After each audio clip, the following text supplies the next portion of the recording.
Hi, everyone. Welcome to Within Summit. Today, this is our last session of the day. Thank you all so much for being here and for joining us for Within Summit. Just as a reminder, this session is being recorded and will be available on demand after the session ends. And for more information and resources, you can check out the Within Summit website for more info. I'm Kath Stevens, social media manager at Within Health, and today I'm joined by Emmeline Clein for a conversation on her book, Dead Weight: Essays on Hunger and Harm. Emmeline Clein is the author of Dead Weight. Her writing has appeared in publications including the Paris Review, The Nation, the Yale Review, the New York Times Magazine, and the Washington Post. And her chapbook, Toxic, was published by Choo Choo Press in 2022. She's an editor at Triangle House Review and teaches at Columbia University School of the Arts.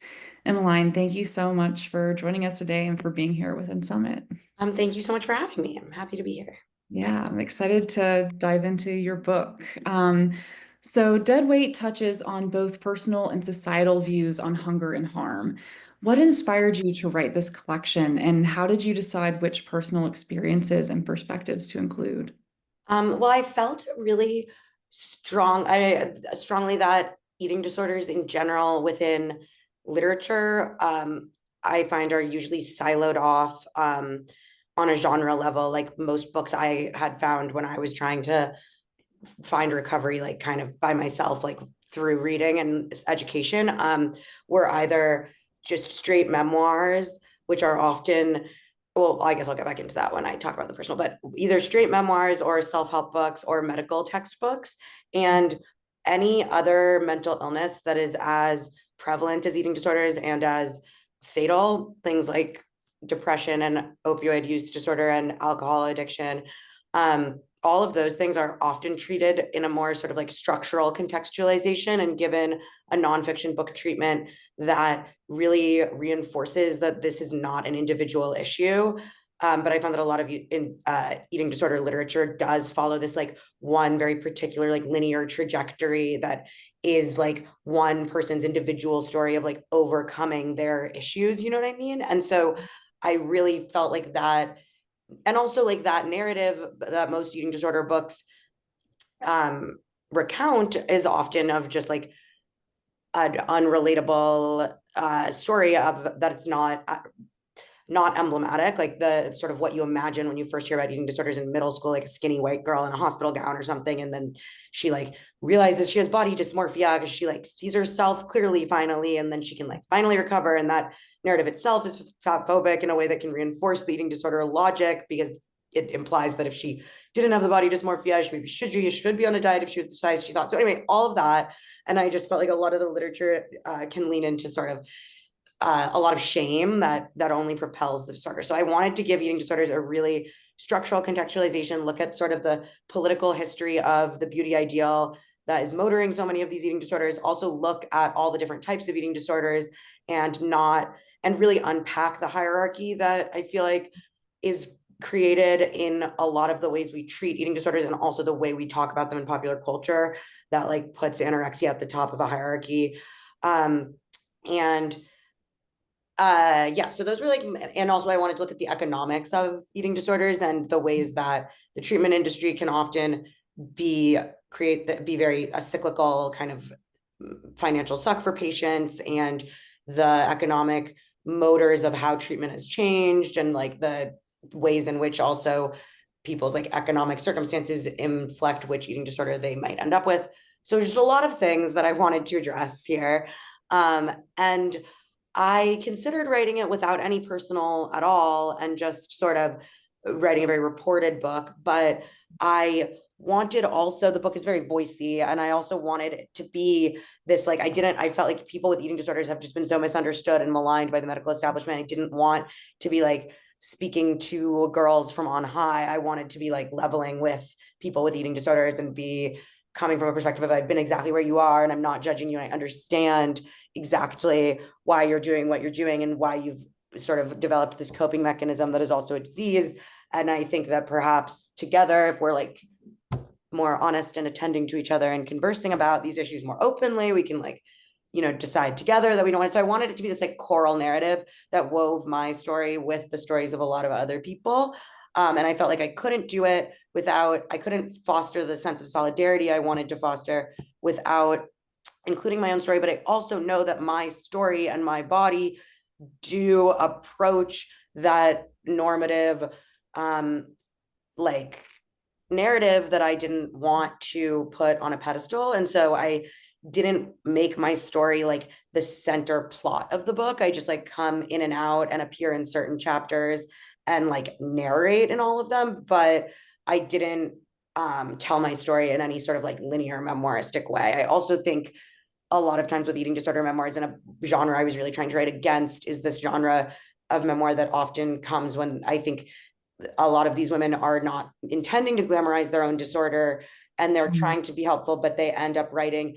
I mean, teenage girls with eating disorders are some of the smartest girls around. It's very easy to misread a memoir as a manual. And, people, I didn't want to include like like diets and numbers and things that I feel like a lot of times memoirs end up including, even if they're trying to frame it as like, at my worst, I was eating this one apple a day, but then you're still like clearly mired in like the pride and things like that. So I didn't want to put too much of myself in it for all of those reasons, but I wanted to put enough of myself in it that readers felt like related to and like somebody was speaking to them from a lateral level.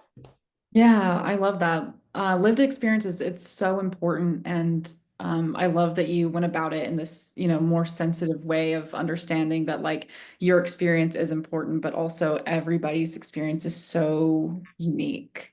Um, you kind of touched on how your writing combines like your own personal narrative and also cultural critique. When you were writing, how did you strike a balance between sharing your personal stories and addressing larger societal issues and then like kind of blending them together? Um, well, it was quite a task. But I just think so. A big part of this project was also like, I feel that eating disorders are as a disease class, they're really like emblematic of a lot of the ways our society itself is sick and can shed a lot of light on like incredibly exploitative economic systems and function as like microcosms of a lot of other issues.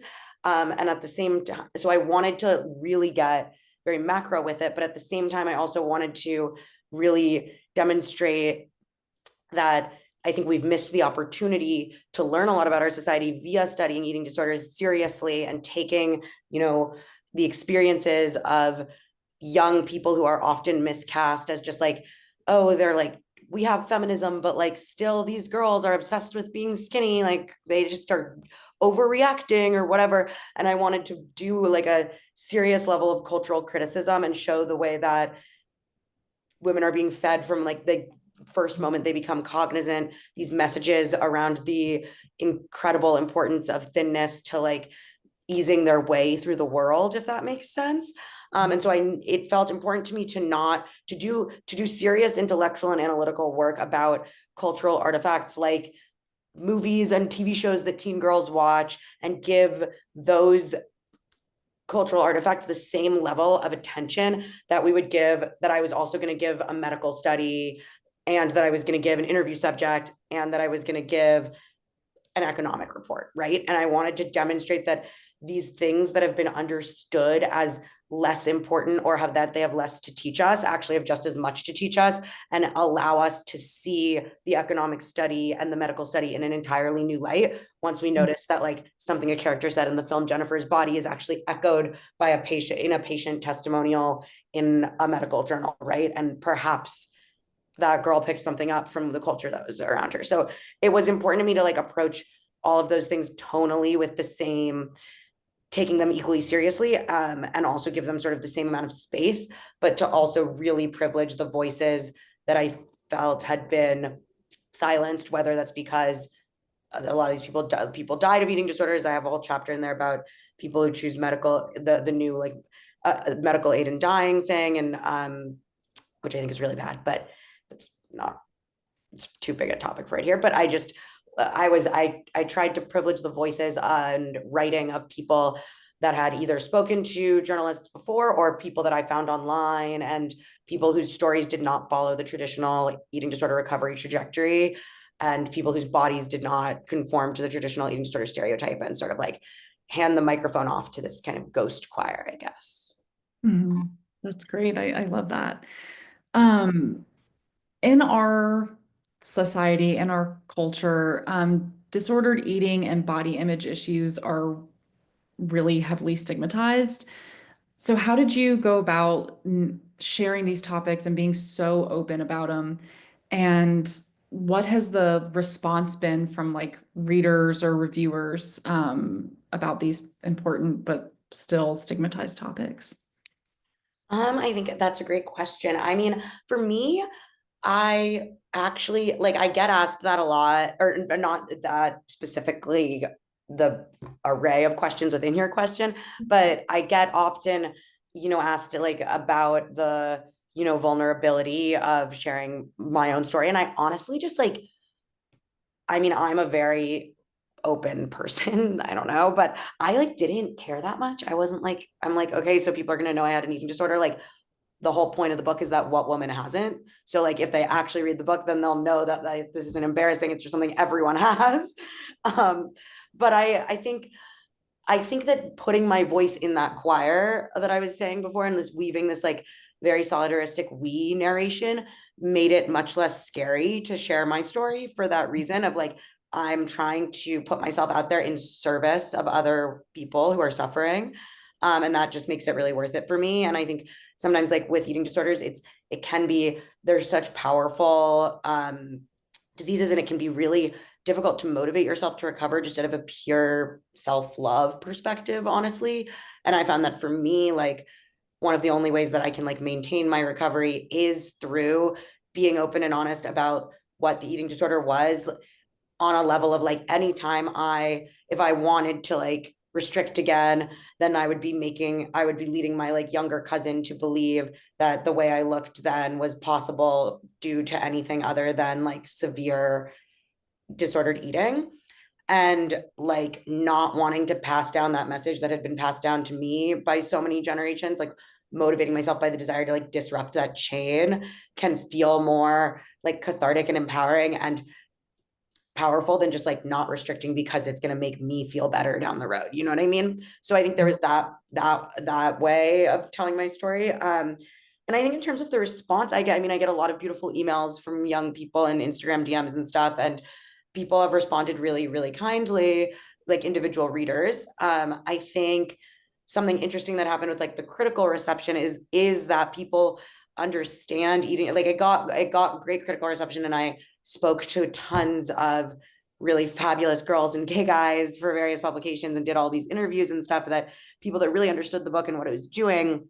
But also a lot of the reviews would just like sort of see the word eating disorder and the fact that there was an I narrator at all and assume and just call it an eating disorder memoir, which it just truly isn't at all, you know?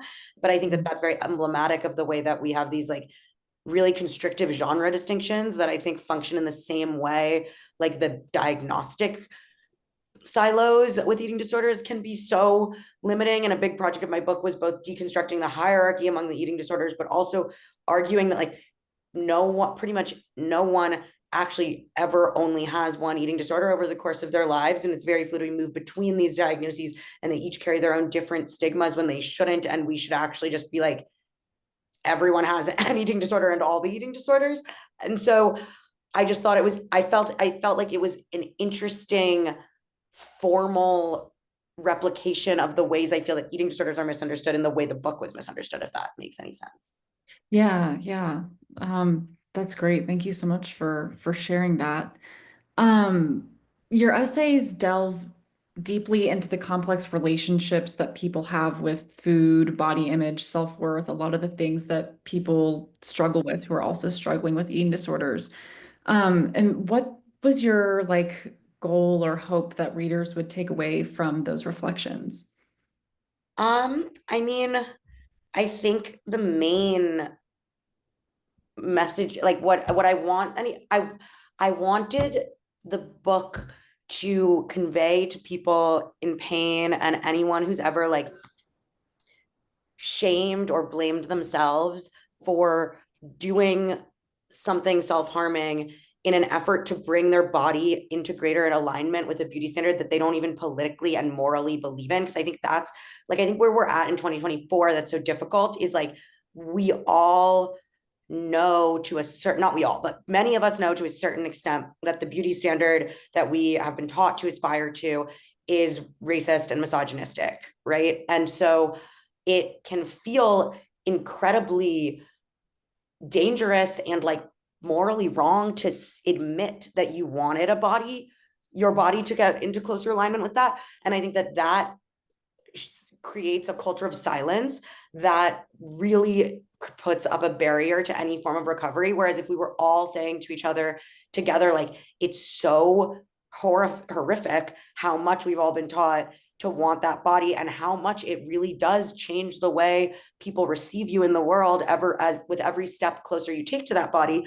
But also part of why I went to this cultural criticism stuff was being like, but let's look at the people who've gotten the closest. Let's look at our starlets and the people we were reblogging on Tumblr and stuff, and the literary heroines of high literature, and they're dying by suicide, they're dying of starvation, they're literally the people that earn the attention that that body gives you. You're in the spotlight for such a short period of time, and a spotlight is not a microphone. Like, being seen is not being heard. And so I wanted to really like neither demonize nor glamorize that sort of like tragic, skinny, sad girl figure so many of us have been taught to idolize, but instead say like, she's stranded too, and let's try to reach her, but also let's like dethrone her, and also let's not be so cruel to ourselves for the fact that she successfully like wormed her way into our mind, right? So it was the project is about like removing the shame that causes the culture of silence that I think really allows eating disorders to proliferate in this like vacuum of honesty. Yeah. I love what you said about the spotlight's not a microphone. That's so good. I love that. How do you believe that social media and modern beauty standards have influenced the experiences of young people today regarding body image and their, self-perception and self-confidence? I mean, it's not looking good for, unfortunately. I mean, it's really dark out there.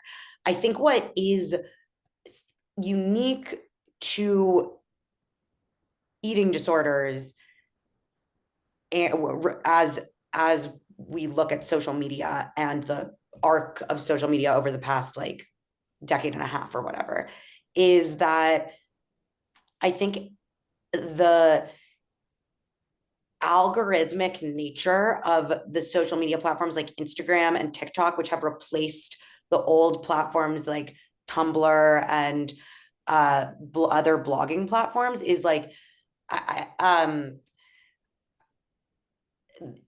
it's so much less in the person's control now what they see. Whereas, and also everyone, it's just it's coming at you more from all sides. It's a complete barrage, but it's also like, um, it, it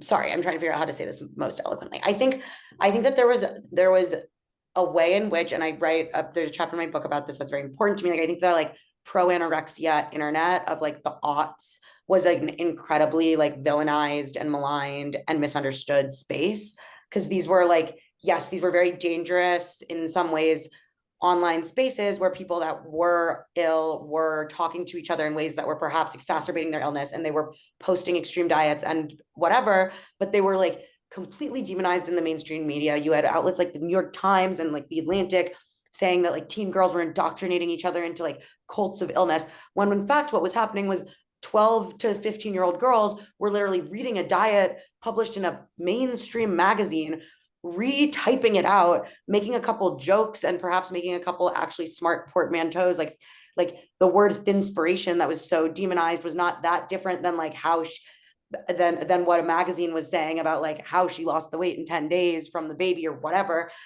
And those spaces also offered people who were in a lot of pain, who were being completely often cut off from any treatment because of like the standards of the time where you had to hit certain body weights and things to even qualify for an eating disorder diagnosis, right? So people have no other way to find a community around their eating disorder, can talk to each other. I spoke to people who like saved each other, who would like only did not commit suicide because of someone they met on an eating disorder message board. So all of that is just to say those spaces, which were really dangerous and but were in other ways life-saving and were very complicated, were also, you had to know what to search. They were mostly found when you were already really sick. And there were studies on that. Like people would find them after being sick for years. I certainly didn't go onto an eating disorder message board and get an eating disorder there. I already had one when I got it. Whereas now, pro eating disorder content is being algorithmically promoted to teenage girls who are not searching for it. Like there's been studies on this. If you are a teenage girl and you download TikTok, it'll first start giving you things that are like hashtag skinny because it thinks that's what you want. And if you just don't scroll past fast enough, it will very quickly give you like genuinely pro eating disorder hashtags and things like that are called things like corpse bride diet and really extreme severe stuff that you actually haven't searched for. And yet we are talking about that pipeline and that vortex so much less in the mainstream media than we used to talk about these actually much more enclosed spaces that were reaching way fewer people and that weren't actually like pulling in healthy people before they fell sick. And so I think there's a big blind spot in our culture for talking about the ways the algorithms are functioning to promote not just the stuff that has always harmed women and has always given us body dysmorphia and impossible beauty standards, like the general stuff that is being promoted by like Vogue's Instagram is no different than what we used to see in the magazine checkout aisle. And like, yes, perhaps it wasn't assaulting us as much because you would only see it if you picked up the magazine as opposed to every time you open your computer or your phone. But I think that stuff, like people do know that it's edited and like people are smart. They know that the supermodels have eating, whatever, blah, blah, blah. Like I feel like that stuff is actually much less dangerous than the way the algorithm actually functions. Yeah, totally. And I think like diet culture promoting content or like pro eating disorder content is getting so good at being really sneaky and devious. And I think it's becoming like harder and harder to immediately recognize content that, is promoting these behaviors. Well, completely, because so much of it is now masquerading as wellness because people realize that's the only way they can get away. I feel like that wellness has become this like trap door per what we were saying before about like now that we're aware and we've gotten through the body positivity era, like now that we know that the like beauty ideal that many of these wellness influencers embody is not one we can politically condone aspiring to for its aesthetics. But if we pretend that we just think she's dewy and glowing and that like and detoxed, then it's like a completely different message that is artificially about health when in fact it's promoting the same exact type of restriction. It's just in a repackaged way. It's just rebranded as Yeah. being healthy. Yeah. Yeah. That's a tough one. And the algorithm is so bad for promoting that type of like lifestyle Yeah. content. So we'll jump back into your book. In Dead Weight, you discuss both harm and healing. And I was wondering if there are any practices or resources that you found helpful in your own personal journey that you would recommend for others. Yeah. I mean, I think for me, and there's a lot in the book about like the ways in which traditional treatment really, I think often is like reinforces eating disorders. It's very counterintuitive. It did not help me. Like the like learning how to eat in a highly theatrical and surveilled, regimented way in a residential setting that has no bearing on the context of your actual life. And then getting kicked out of that treatment as soon as you hit a body weight by your insurance, as soon as you hit a body weight that you were just like almost killing yourself not to have, and they just release you at that point, which is actually when you need treatment the most. Then they're surprised when you relapse. All of that is just to say, I think traditional treatment really doesn't work and often makes people sicker. So I did sort of have to, in my own journey, kind of recover like on my own and with the help of like friends and self-education, which I don't think works for everyone. And I'm not like recommending no treatment. And also now there's like amazing new treatment options that are much more about integrating treatment into your life which is, I know what we've been talking about at this conference, and that's great. Um, so but for me, like there's a lot of self-education. I think reading about the history of the beauty standard and how racist and misogynistic it is, and also how much money so many different corporations are making off of all of our diets, and also realizing that we've known dieting doesn't work since like the 50s, and in fact we've known that like it causes eating disorders. We've known that anorexic periods are immediately followed by binging periods.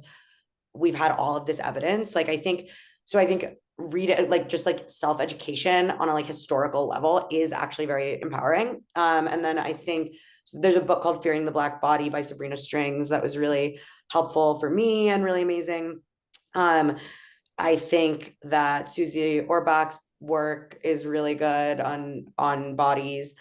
um and then I think that there's a lot of great organizations that are trying to dismantle the like dominant narrative of what an eating disorder looks like and what body it appears in. So things like Fed Up Collective, which has support groups that are really great, and has a lot of great resources for like gender non-conforming people that are struggling with this, and queer people and people of color and people in bigger bodies.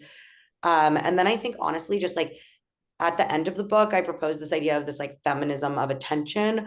And it's related to this like ghost choir thing I was saying before, and also to the culture of silence around eating disorders. Like, I know this sounds really simple, but I'm just like, for me, learning to say to like any other woman, like, or really person in this society, like, hey, what has like consuming food and nourishing yourself over the course of your life meant to you in relation to the way that your body is received by society as you move through it, and just speaking like open and honestly and listening to so many other people's stories and realizing how similar so many of our stories are, even if like the symptom manifestations are different.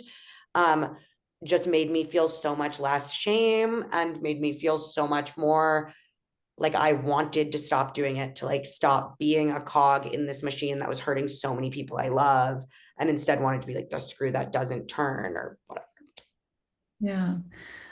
You mentioned several books like Fearing the Black Body, and how reading those resources, helped your recovery.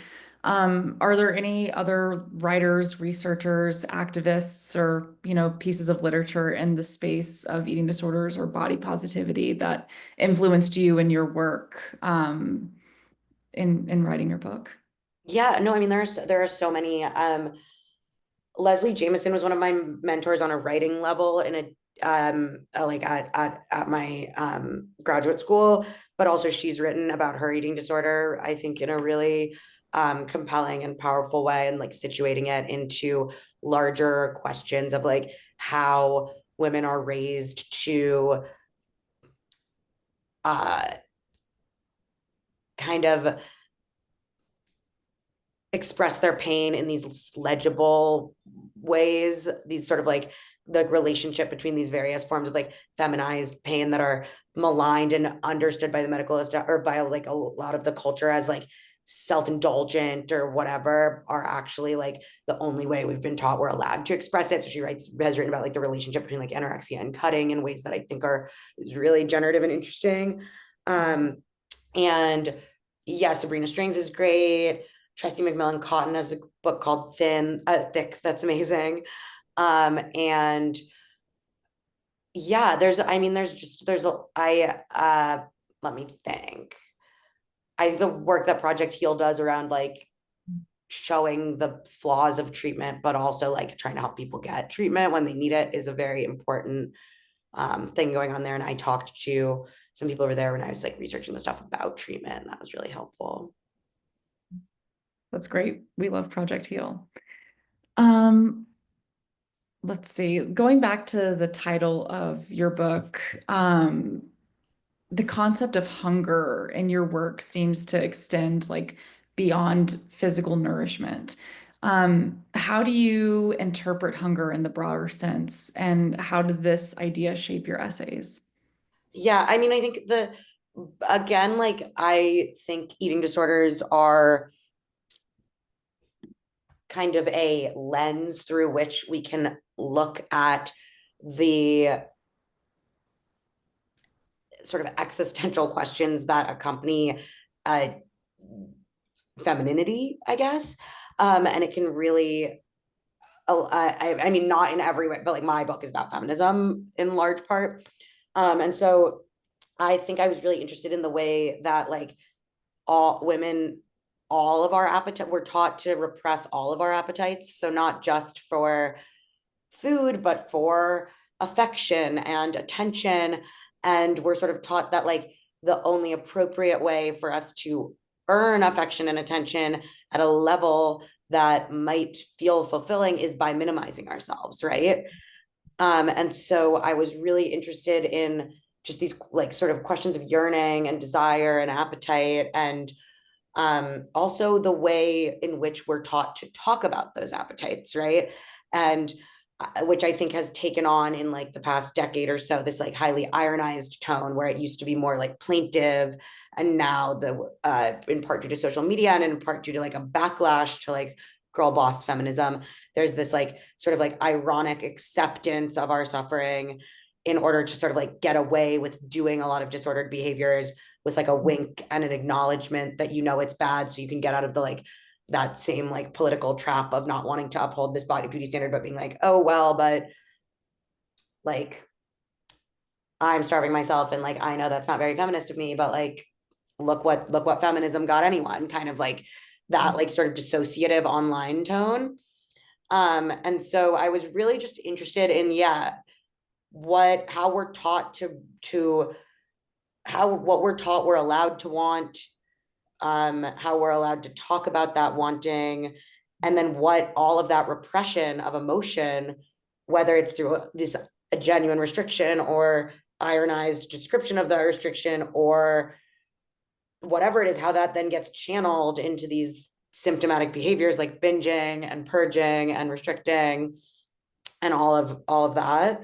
Um, yeah, and there's just this, it just came to my mind. It's related to this question and the one before. There's also a book by Caroline Knapp called Appetites that's about eating. It was written, I believe, a couple decades ago, but it was about like women's appetites in these interlocking ways. So it was about like eating disorders. It was also about like shopaholics and like kleptomania and like women with alcoholism. And I think all of these issues are really knotted together. Yeah, that's really interesting. So in writing your book and telling your story, in this way, what role do you see storytelling in literature playing in the broader conversation around mental health, feminism, body image, and eating disorders? I mean, I think it's just so important to have like accessible, like for there to be I mean, it was a delicate operation because I wanted the book. It is important. I believe that it is important for us to have like beautiful art about our pain, right? But I also didn't want to aestheticize the pain too much or glamorize it, right? And so I think it is essential for people in pain to see art that is beautiful about both the hunger and the harm and the healing, right? And so I wanted to demonstrate that you can write about the healing just as beautifully as you can write about the depths of the anorexia.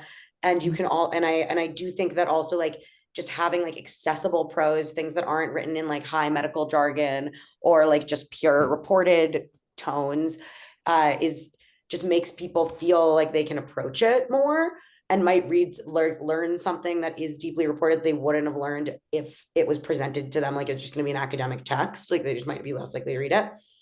Um, so I think it's just like really important to have just a wide array of genres and of stories and of styles to tell them. And I think it's also super important for us to like stop siloing off like pop cultural criticism from like medical journalism and from serious reporting about mental illness, because the way that mental illness is depicted in television shows, in movies, in novels is so formative to the way that people end up narrativizing their own lives to themselves, and people learn symptoms from books and movies and TV all the time, and we can't like lie to ourselves about that. So we both need to like have a wider range of fictional depictions of these issues, but we also need to have a wider range of criticism of those fictional depictions. Does that make sense? Yeah, totally. I think like whenever it comes to these like fictional depictions of eating disorders, a lot of times like they can heavily rely on like various like misconceptions of what the experience of an eating disorder is really like. Yeah, And it's just, so different for everybody. And, perpetuating these myths is so harmful for people, like being able to recognize, their own experience. totally. Also, Um, this is a can of weird still water. Just I realized halfway through this that I would keep picking up various different weird cans that seemed potentially suspect. So I just wanted to say that. no, you're good. It looks like a beautiful can of water. If there was one message, I'll ask this question as like we're wrapping up, and then I'll like get you to share, where people can find you and connect with you online. But if there was one message or insight that you'd like your readers to take away with them after reading Dead Weight, what would it be? I think it would just be that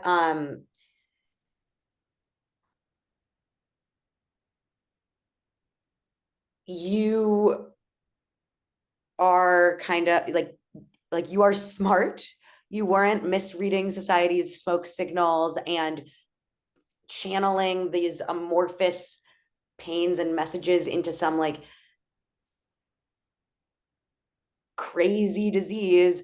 You were simply reading a room you were locked into and trying to find your way out of it or find a way to navigate it, right? Like, this is not your fault. And any self harm you've ever done to bring your body into closer alignment with this beauty ideal that you may not believe in, it is not something to be ashamed of. It is something you were conned into doing. And you it's just simply not your fault, and there's no reason to blame yourself, and you're not alone at all.